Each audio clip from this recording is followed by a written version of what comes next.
A conversation between two Karnataka Congress leaders got leaked and is in the public domain. But this was not a private conversation. These were two Karnataka Congress netas discussing and debating on camera. While the microphones were on, catching their conversation whether Sardar Vallabhbhai Patel's photograph should be displayed or not. What exactly happened? Former Karnataka Chief Minister Siddaramaiah and the Pradesh Congress Chief DK Shivakumar are discussing that should Sardar Vallabhbhai Patel's photograph be displayed on his birth anniversary, because they were at the event at Indira Gandhi's death anniversary that was being observed.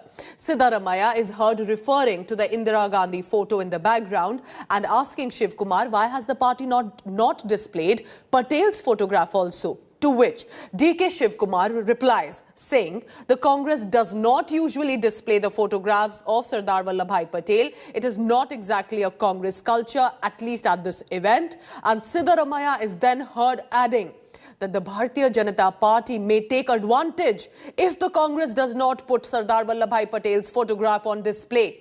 And then this forced DK Shivakumar to ask party workers to go ahead, get the photograph of Patel and install it alongside. As you can see there, after a while, then Patel's photograph was brought in, placed alongside Indira Gandhi, and that all of this happening within a matter of minutes.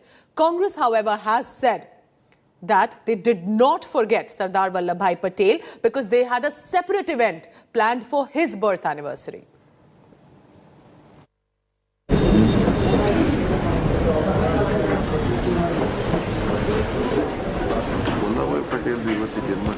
Sir ಅದು ಇದು ದಿವಸ ಅದು ಜನ್ಮ ಎರಡು ಕೋಟಿ ಆಗೋಗಿದ್ದಲ್ಲ ಇದು ಇವತ್ತು ಇದೆ ಇದು ದಿವಸ ಅದು ಜನ್ಮದಿನ ಯಾವತ್ತು ಫೋಟೋ ಇಡಲ್ಲ ಬಟ್ ಏನಾಗುತ್ತೆ ಬಿ ಜೆ ಪಿಯವರು they take advantage of it ನಾವು ನೋಡಿದವರು ನಮ್ಮದು ಹಂಗೆ ಮಾಡ್ತೀವಿ ನಮ್ಮಲ್ಲಿ ಯಾವತ್ತೂ ಇಟ್ಟಿಲ್ಲ ಅದಕ್ಕೆ ಇಟ್ಬಿಡ್ತೀನಿ BJP should understand, in no offices they celebrate Vallabhbhai Patel's birth anniversary. It is a Congress party which does. Let them show in Karnataka BJP whether they have celebrated Vallabhbhai Patel's birthday. Since he is a Congress president, since he is an Iron Man, since he banned BJP, RSS, they never do it. Expected the Bharatiya Janata Party and the Janata Dal Secular weighing in on the politics over this photograph conversation. Listen into what BJP and JDS netas are saying on this. The Congress party has a tradition of celebrating and eulogizing only those who belong to the Nehru-Gandhi Parivar. In fact, they want to wish away all other freedom fighters because it is inconvenient to their politics. A politics that has been rejected by the people of this country twice over with a huge mandate to the BJP. And yet lessons don't seem to have been learnt, which is perhaps what Mr. Siddaramaiah is trying to point out to Mr. DK Shivakumar, because Mr. Siddaramaiah originally comes from the Janata Parivar. He is not aware of the Congress tradition, you see. Congress is one party which gives everything in platter to BJP, and people like us who are really fighting BJP very hard on the ground have to really put a sorry figure. Sardar Vallabhbhai Patel is not a person or personality that you forget and just remember on the day of the event. And that too from a leader of a stature of DK Shivakumar and of the stature of Siddaramaiah, realizing so late that they have to really celebrate Sardar Vallabhbhai Patel's birthday. And second thing, what moral rights that Malvika Avinash do have to speak about Sardar Vallabhbhai Patel? It is the same Iron Man who had banned RSS. I think she has totally forgotten about it. 31st Karnataka Congress was celebrating Indira Gandhi's death anniversary as well as Sardar Vallabhbhai Patel birth anniversary.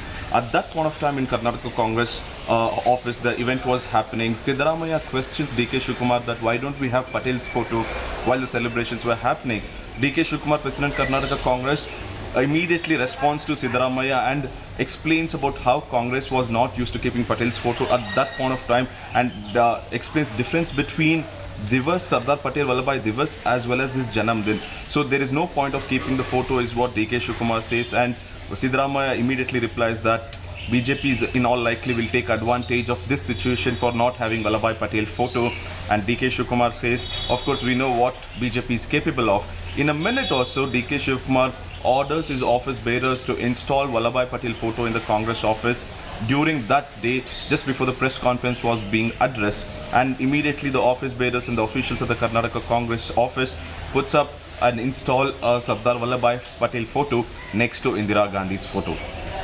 Nagarjun Dwarkanath for India Today.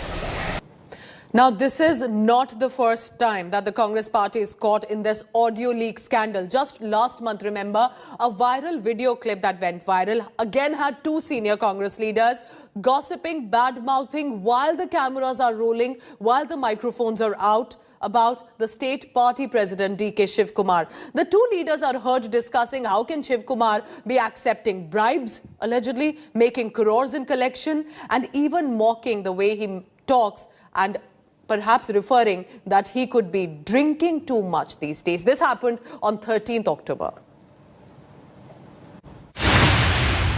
Is DK Shivakumar a drunkard?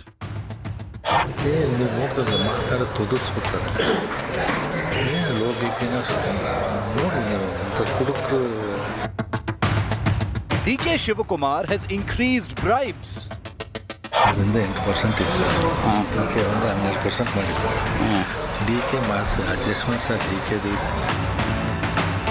DK Shivakumar is only after collecting money.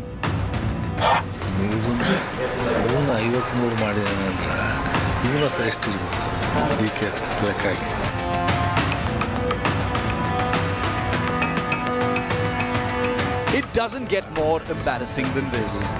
Two leaders of the Karnataka Congress caught on camera gossiping away about their state chief DK Shivakumar.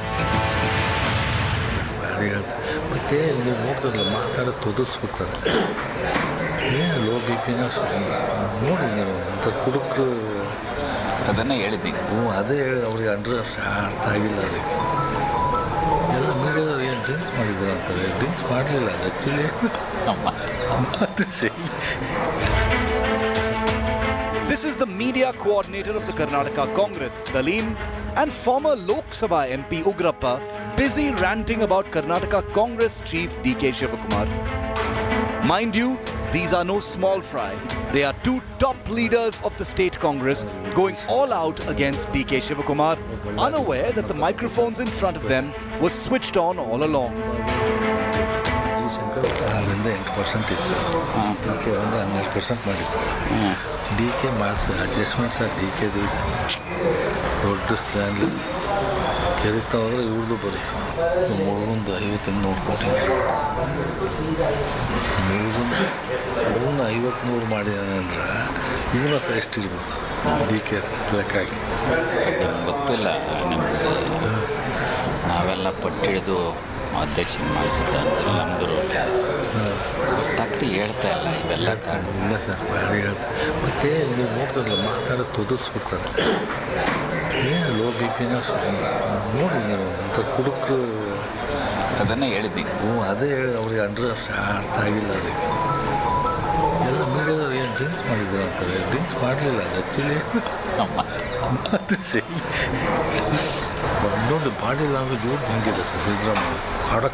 The BJP is having a field day with this video, with one leader after another mocking the Congress over the admission of corruption in the party. Two senior functionaries of the Congress party, Mr. Salim Ahmed as well as Ugrappa, are heard discussing Mr. DK Shivakumar's corruption. Now, Mr. DK Shivakumar, after all these allegations have been made against him by his own partymen, as KPCC president, will he step down? After making the Congress a laughing stock, the party has cracked the whip and expelled gossiper-in-chief Salim for 6 years from the party and issued a show-cause notice to the other leader, Ugrappa. This was something they have spoken or someone has tried to whisper in some ears, which is no way connected to me, and Mr. Ugrappa has already clarified on that as far as that issue is concerned. Former Lok Sabha MP Ugrappa, meanwhile, offered a weak clarification, hoping perhaps that he too doesn't face the same fate. Bharatiya Janata Party ಈ irrigation ಇಲಾಖೆಯಲ್ಲಿ ಆಗಿರತಕ್ಕಂತ ಹಗರಣಗಳ ಹಿನ್ನೆಲೆಯಲ್ಲಿ ನಮ್ಮ ಪಕ್ಷದ ಮುಖಂಡರ ಮೇಲೂ ಸಹ ಗೂಬೆ ಕೊಡಿಸ್ತಕ್ಕಂತದಕ್ಕೆ ಈ ರೀತಿ ಅಲಿಗೇಷನ್ಸ್ ಅನ್ನ ಮಾಡ್ತಾ ಇದ್ದಾರೆ ಅಂತ ಹೇಳಿ ನನಗೆ ಅವರು ಹೇಳಿಕೆ ಬಂತು. ನಾನು ಪ್ರೆಸ್ ಕಾನ್ಫರೆನ್ಸ್ ಅನ್ನ ಸ್ಟಾರ್ಟ್ ಮಾಡೋ ಹಂತದಲ್ಲಿ ಅದರ ಬಗ್ಗೆ ಹೆಚ್ಚು ಇದನ್ನ ಮಾಡದ ಆಯ್ತಪ್ಪ ಬಿಡಿ. Once again, the infight between DK Shivakumar camp and Siddaramaiah camp has come out in the limelight, with Congress own office bearers talking about DK Shivakumar and his activities and also supporting Siddaramaiah while they are having the cup of chai and media was recording it. But however, the party directions are that Ugrappa will have to come out and clear his statements to the public. Nagarjun Dwarkanath for India Today.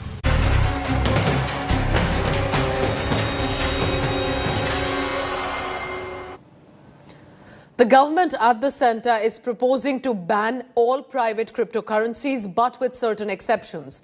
Modi-led government will be tabling the Cryptocurrencies and Regulation of Official Digital Currency Bill 2021 in the upcoming winter session of the Parliament. The bill will likely aim to regulate cryptocurrency in the country, with some exceptions to promote the technology and its applications. Now, the bill will facilitate to a framework for creation of official digital currency, and that will be issued by the Reserve Bank of India. This move by the government at the centre comes in the backdrop of worries by many that such currencies are being used to deceive investors with false claims and possibly can fund terror activities.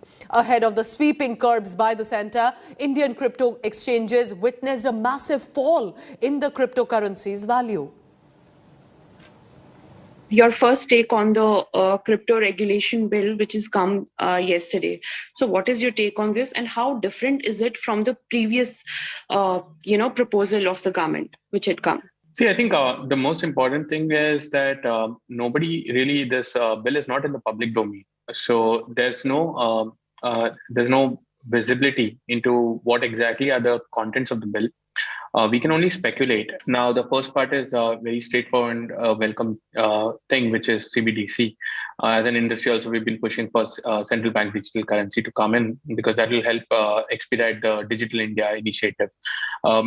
The second part about private cryptocurrency, now this is where the point of contention is, because nobody really knows what the definition of a private cryptocurrency is. In the crypto ecosystem, there's no such term as private cryptocurrency.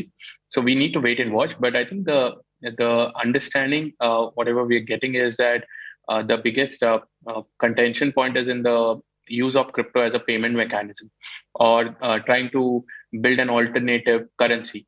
And that is where I think as an industry also, we've been very forthright with our objectives, which is not to push crypto to be a payment instrument in India or to be used as a replacement to INR, but to focus on the asset and utility use cases of crypto. The worst part is that people are investing, especially the younger population between 21 and 35, without knowing the consequences of what is going to happen to their money, because it is not based on fundamentals. For any investor's hard-earned money, I think that is far too much a risk to be taken. And I think Government of India is taking the right move, although I would say it is coming a bit late. Cryptocurrency is like an enigma. There is no clarity. People don't know. People just want to buy them because they feel that they are going to end up making a lot of money.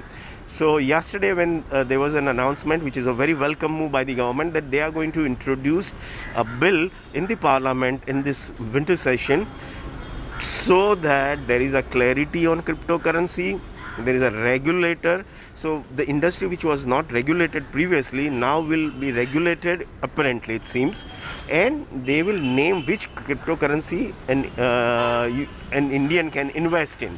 Banning private cryptocurrencies is basically ending the entire idea of a new fintech that can emerge as a huge employment creator, employment generator, and a new economy that youth seem to have managed to understand, but people are still struggling to understand. Do not treat it as a legal tender of exchange. Create an asset class for it, determine some tax amount that would be taxable if you earn any source of income through it.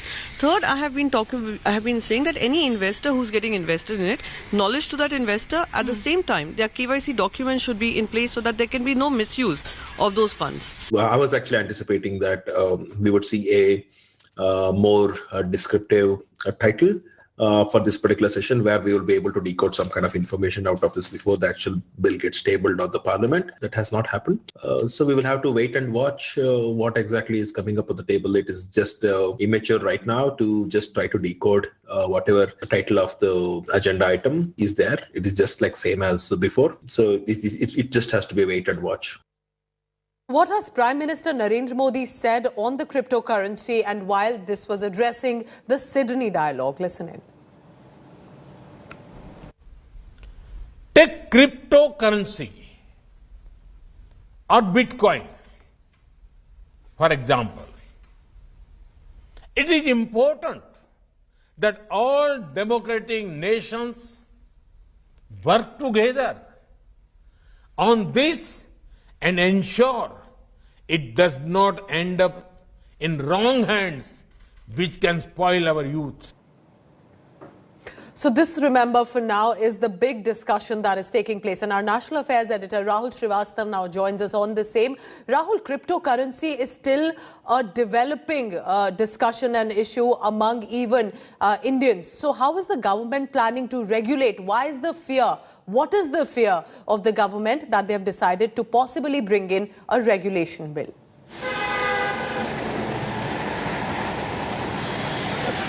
Pooja, the fears are multiple. The fears are multiple, and if you see the intent of the bill, which has been listed in the Bulletin of Parliament session, it very clearly says that it is to create a regulatory framework for an official digital currency, which will be released by the Reserve Bank of India. The second element is prohibiting all private currencies, but opening a door for largely for the technological aspect as far as cryptocurrencies and bitcoins are concerned, which means blockchain. If you see the intent, it's very clear that the government's larger worries are regarding the cryptocurrencies, because the kind of investment which has taken place. One of the biggest objection is coming from the Reserve Bank of India, where the RBI governor has said two important things. One, this is a subject on which there is not much debate has taken place. It can cause a threat as far as the financial stability in the country is concerned. The second is the RBI has junked the claims of the operators of cryptocurrencies. While they were claiming that nearly 6 lakh crore has been invested, and some 10 crore people are already part of the investor gang as far as the cryptocurrencies are concerned. The RBI says that 70 to 80% of these so-called investors are in the range of 500 rupees to 2,000 rupees, and rest is money belonging to the big people. The other important element is that the SC Garg committee, which went into the cryptocurrencies, has submitted very clearly that there are underlying dangers. One, there is nobody who is accountable. It's not a physical currency. Where it is being issued, who is controlling it, there is absolutely no regulation. Then the RBI and government are worried that in China, for example, it happened that cryptocurrencies siphoned off nearly $80 billion of currency, money outside. Means if I'm investing here today in cryptocurrency, I can actually take it to some other country and encash it there. Okay. So there is a loss of capital happening because of cryptocurrencies. Then it can fund terror and all nefarious activities. And that is why the government feels there needs to be a regulation, there needs to be a regulated official digital currency. And of course, this will not be very easy considering it is a digital currency, and how will the government do it? But that's what Rahul Srivastav is telling us about the government perspective, and we'll see how that pans out.